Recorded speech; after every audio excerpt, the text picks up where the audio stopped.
గత 35 ఏళ్ళ నుండి ఉంటున్నాము ప్రస్తుతానికి ఇక్కడ. హ్మ్. మా నాన్న వాళ్ళ ఉండేటోళ్ళు. మేము ఇక్కడే పుట్టినాము, ఇక్కడే పెరిగినాం ప్రస్తుతానికి.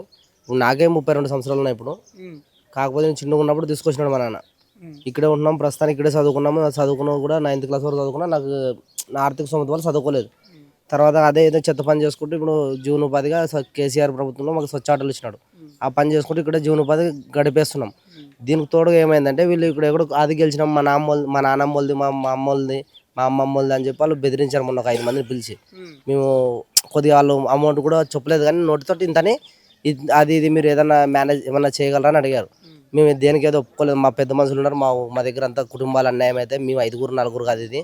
దీని సమస్యని 10 మందితో పంచుకున్న తర్వాత నిర్ణయం చెప్తామని చెప్పి వాళ్ళు నైట్ ఇవన్నీ మెటీరియల్ తీసుకొచ్చి మొత్తం తీసుకొచ్చి ఒక 50 మంది 60 మంది లేడీస్ని ప్రైవేట్ వాళ్ళని రోజుకి వారి కూలీగా 1000 రూపాయలు 1500 ఇచ్చుకోవాలని ముస్లిమ్స్ వాళ్ళని తీసుకొచ్చి ఎదురుదాడికి దిగినారు.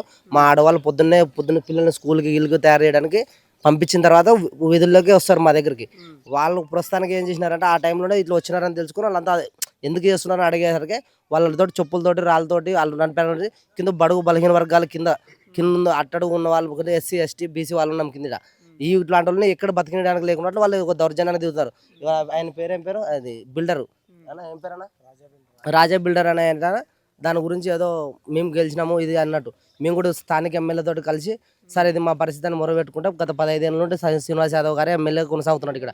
అతని దగ్గర పోయిన తర్వాత మేము స్పష్టంగా వివరించినాం ఇది జరిగింది అని. తర్వాత ఆయన ఏం చెప్పాడంటే బాబు మేము ఒక స్టే ఇప్పిస్తాం, మీకు ఏమి ఇబ్బంది పడకండి, ఐదేరపడకండి, మేము ఎప్పుడు మీ శ్రీనివాస్ యాదవ్ గారు చెప్పారు మా స్థానిక ఎమ్మెల్యే. ఆయన చెప్పిన మాట ప్రకారంగా మేము ఒక 10 మంది కలిసి కమిటీ మెంబర్లు తీసుకుపోయి ఏదో మాకు సోమత ఉంటాడు ఒక లాయర్ని మేడం మాజీ కార్పొరేటర్ శేష్ కుమార్ మేడం అని ఆమెను తీసుకుని ఆమె ఏంటంటే ఉండి మమ్మల్ని